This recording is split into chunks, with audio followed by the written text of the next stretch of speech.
অবশ্যই তার একটা কানের পার্মানেন্ট ক্ষতি করতে পারে।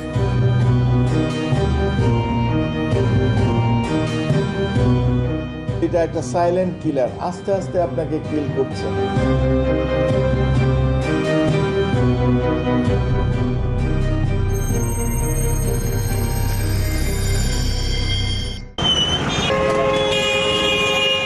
চারপাশে কত ধরনেরই না শব্দ, গাড়ির হর্ন, কলকারখানার যন্ত্রপাতি কিংবা মানুষের চিৎকার।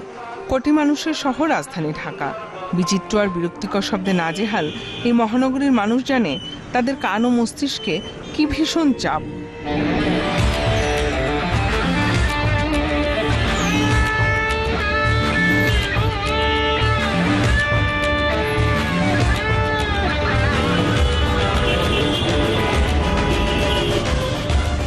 বিশ্ব স্বাস্থ্য সংস্থার তথ্য অনুসারে 60 ডেসিবেল শব্দ মানুষকে সাময়িকভাবে বধির করে ফেলতে পারে, আর 100 ডেসিবেল সৃষ্টি করে সম্পূর্ণ বধিরতা।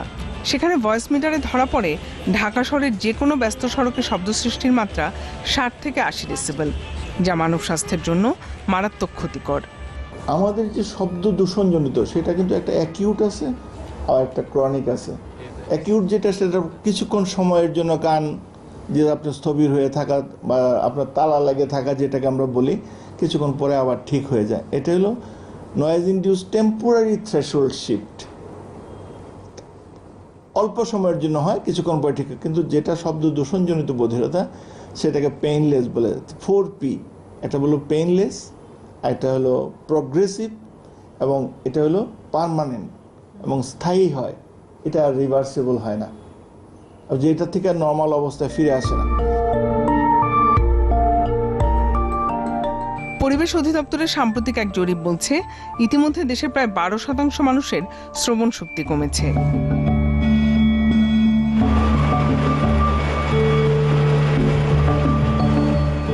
বাড়ছে শব্দ দূষণ, বাড়ছে বধিরতায় আক্রান্ত মানুষের সংখ্যা।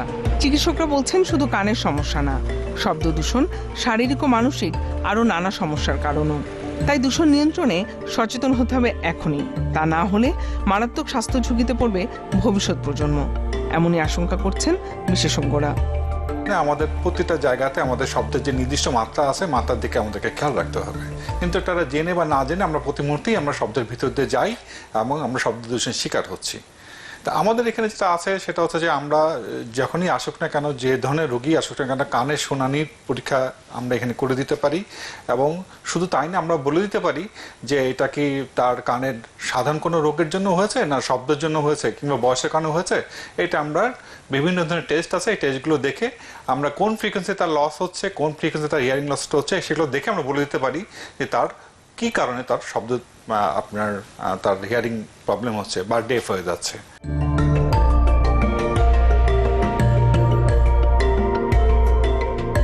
চিকিৎসকরা বলছেন শব্দ দূষণ একটি নীরব ঘাতক হওয়ায় বাইরে থেকে মানুষের ভয়াবহতার টের পায় না, তাই এ ব্যাপারে অধিকাংশ মানুষই অনেকটাই উদাসীন।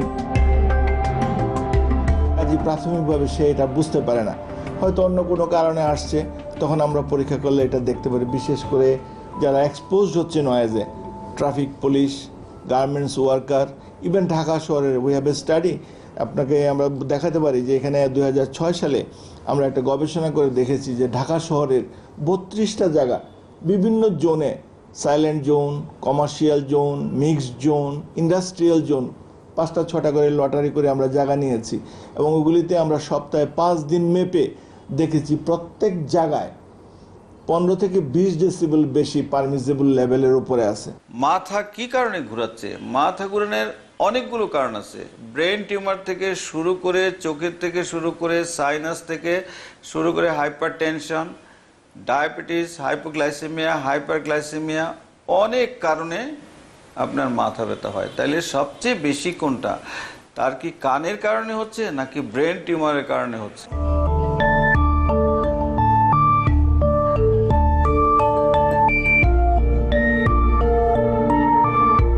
ক্রমাগত বাড়তে থাকা শব্দের মাত্রা আগামীতে অসুস্থ প্রজন্মের জন্ম দেবে বলে আশঙ্কা বিশেষজ্ঞদের।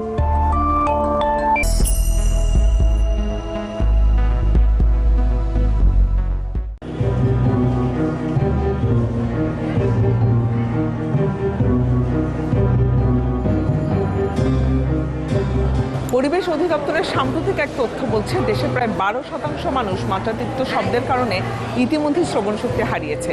এর সাথে যুক্ত হয়েছে হৃদরোগ, উচ্চ রক্তচাপ সহ আরও নানা ধরনের জটিলতা।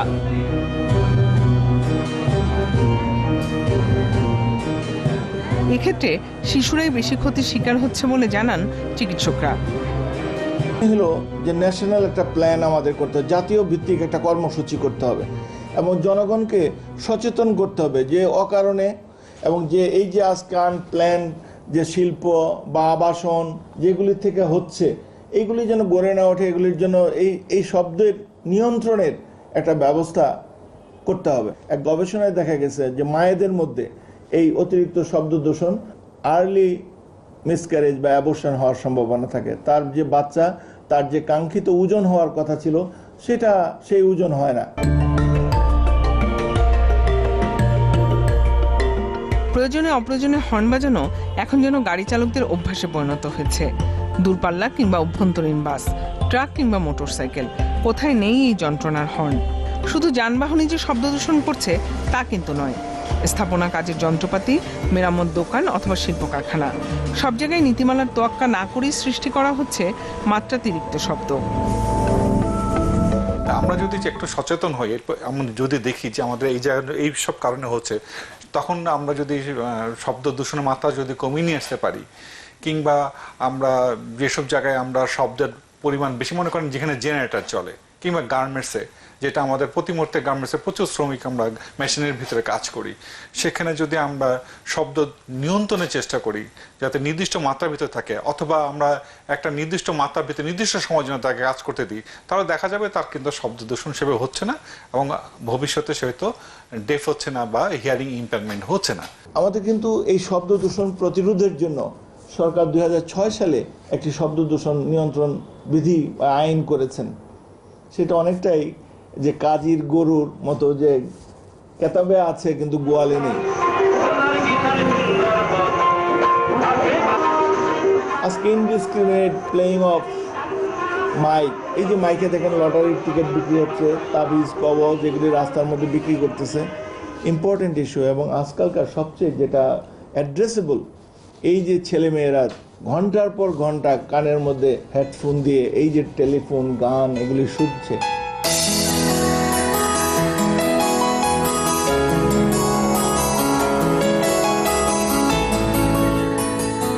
WHO তথ্য আছে, সূত্র আমি বলছি যে 15 থেকে 25 বছরের লোক 1.1 বিলিয়ন পিপল এই রিক্রিয়েশনাল এই নয়েজে তারা সাসপেশন যে তাদের হিয়ারিং লস হওয়ার সম্ভাবনা, এটা আমার কথা না। 1.1 বিলিয়ন ইন দ্য ওয়ার্ল্ড, যে এই 15 থেকে 25 এই গ্রুপের লোক তারা হাইলি সাসেপ্টেবল যে তারা শব্দ দূষণজনিত হতে পারে।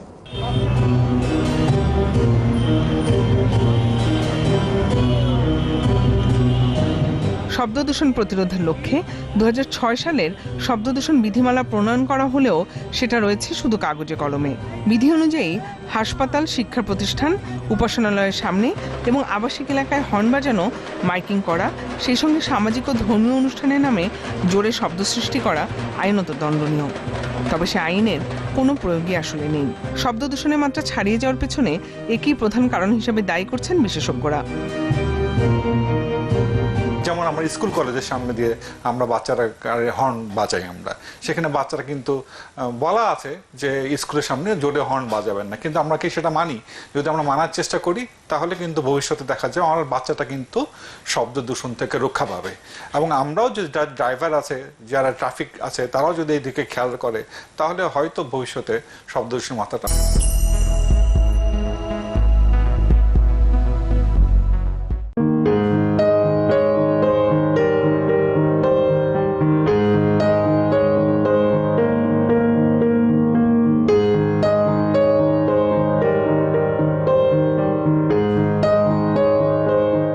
শব্দ দূষণ নিয়ন্ত্রণে আছে বেশ কয়েকটি আইন ও নীতি।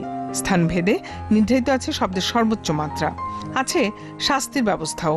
কারখানা ও শিল্প প্রতিষ্ঠানের শ্রমিকদের স্বাস্থ্য সুরক্ষার কথা বলা আছে শ্রম আইনে। কিন্তু এসব নীতিমালা আসলে বাস্তবে কতটা কাজ করছে?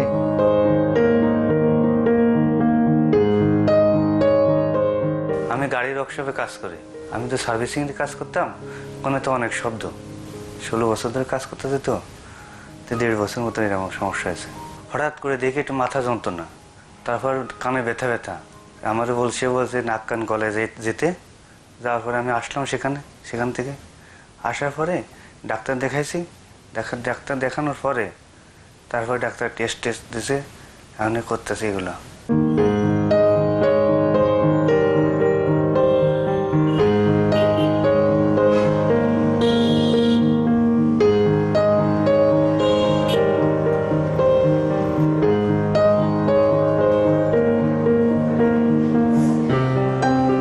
দেশের 12% লোক কানের কোনো না কোনো রোগে ভুগছেন। সারা দেশ থেকে এসব জটিল রোগীদের পাঠানো হয় নাক কান গলা ইনস্টিটিউট হাসপাতালে। আমাদের এখানে সব ধরনের বয়সের রোগীদের চিকিৎসা করার জন্য এবং হিয়ারিং টেস্ট করার জন্য সব ধরনের বয়সের রোগীদের জন্য আলাদা আলাদা মেশিন আছে। যেমন আমরা একটা ছোট যে বাচ্চা আজকে জন্মগ্রহণ করলো তার জন্য একটা মেশিন আছে, অটো অ্যাকুস্টিক মেশিন, সেটা আছে। কিংবা যে বাচ্চাটা এখনো কথা বলতে শিখে নাই, কিংবা সে কোনো ধরনের রেসপন্স করতে পারে না, বা প্যারালাইসিসের রোগী, সেগুলো আমরা এবিআর বা ব্রেইন ইভোক রেসপন্স সাইটোমেট্রির মাধ্যমে আমরা নির্ধারণ করে দিতে পারি তার কোনো হিয়ারিং লস আছে কিনা।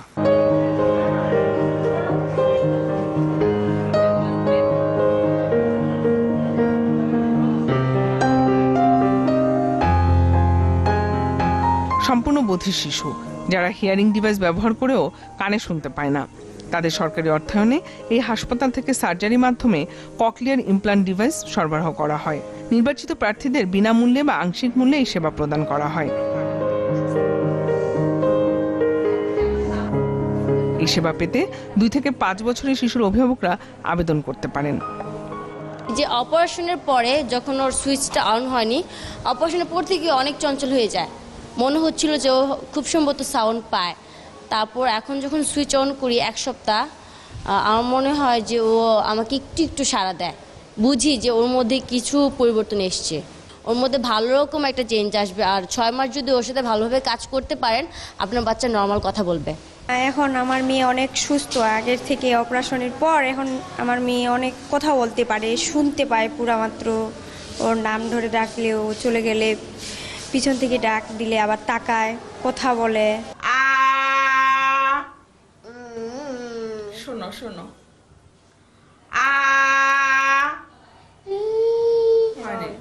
শোনো শোনো, অন্যান্য জায়গা থেকে অনেক কম, অনেক পাইছি, এখান থেকে ছাড় পাইছি। তারপরে এখানে থেরাপি স্পিচ হচ্ছে, এটাও আমরা এখান থেকে ফ্রি পাচ্ছি, বাইরে তো অনেক লাগে আর কি। শুধু অপারেশনটা করলে হবে না, অপারেশনটা তো সাবটা করে আমাদের কাছে পাঠিয়ে দেন। আমাদের 21 দিন পরে সুইজন করা হয়। সুইজন করার পরে মাকে আমরা কাউন্সিলিং করি 2 দিন, 1 সপ্তাহ কাউন্সিলিংই চলে। আমরা যে শুনি, আমরা কিন্তু মায়ের পেটে যখন 5 মাস আমাদের, তখন থেকেই আমরা শুনি, ঠিক আছে। কিন্তু আমাদের এই শুনানিটা প্রকাশ পায় যখন আমাদের জন্ম 3 মাস, তখন আমরা লাল জিনিসপত্রের দিকে আমরা তাকাই, আমরা রেসপন্স করি। কিন্তু আমরা 4 মাস যখন, তখন থেকে আমরা শব্দটা শোনার চেষ্টা করি, কোথার থেকে শব্দটা আসছে আমরা চেষ্টা করি যে কোন সাইড থেকে আসছে। আর যখন বাচ্চার 6 মাস বয়স, তখন কিন্তু বাচ্চা কথা বলা অলরেডি শুরু করে, যেমন দাদা, নানা, হ্যাঁ, শব্দগুলো। তো এটা তো সবাই জানে না, এটা জানানো উচিত প্রত্যেকের। আর এই যে ককলিয়ারের বাচ্চা, এই বাচ্চাগুলো যদি আমরা 6 মাস থেকে 4 বছরের মধ্যে করি, সবচেয়ে ভালো হয় আপনার 2.5 থেকে 3.5 বছরের মধ্যে।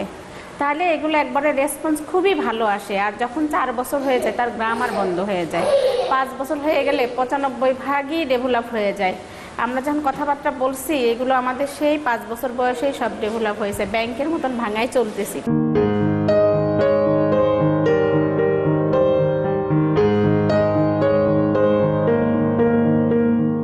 কানের যে কোনো জটিল সমস্যায় নাক কান গলা ইনস্টিটিউট হাসপাতালে নামমাত্র মূল্যে বিশেষজ্ঞদের দিয়ে চিকিৎসা করানো হয়।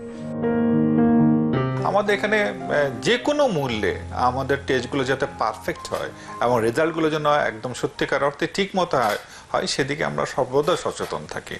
এবং আমি জানি রোগী তো চাইবে যে মূল্য কম বেশি যাই হোক, কিন্তু আমার ডায়াগনোসিস ঠিকভাবে হয়। আমরা এটাও জানি যে এটা একটা সরকারের সবচেয়ে সর্বোচ্চ প্রতিষ্ঠান যেন সর্বোচ্চ মাত্রা যেন তারা ঠিক রাখে। তাদের যেন যে নির্দিষ্ট স্ট্যান্ডার্ডটা যেন ঠিক থাকে, ন্যাশনাল স্ট্যান্ডার্ডটা যেন ঠিক থাকে।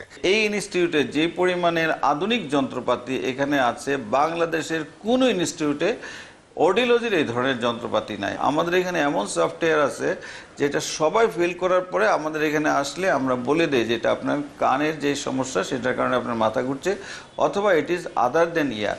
এটা একটা সাইলেন্ট কিলার, আস্তে আস্তে আপনাকে কিল করছে।